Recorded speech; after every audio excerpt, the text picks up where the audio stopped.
What's up everybody, welcome back to another video. Today we're going to do feta tomato pasta. Let's start off by washing our cherry tomatoes. After washing, we're going to transfer them to an oven safe dish. Then make a hole in the middle of the tomatoes and add your feta cheese inside. After placing the cheese inside, I realized that I don't have enough tomatoes, so I added a little bit more. Drizzle some olive oil, then add 2 big loads of salt and black pepper inside. Next, we're going to add dried basil and dried oregano, and a few shakes of chili flakes as well to bring out that flavor. Drizzle some more olive oil, cause why not? Chop 2 cloves of garlic and add it on top, then it's ready for the oven. We're gonna bake it at 425 degrees for 35 minutes. At the meantime, you can go play some Valorant or roll up some spices. After 35 minutes, your tomato should look nice and charred and the feta will be nice and gooey. If you see both of those, then you're on the right track. Smash everything together and give them a good mix.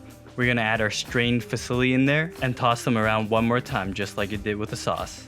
There you have it. You got yourself a creamy, tomatoey pasta for dinner. To prove to you guys that I'm not a casual home cook, I'm gonna plate it up for you guys.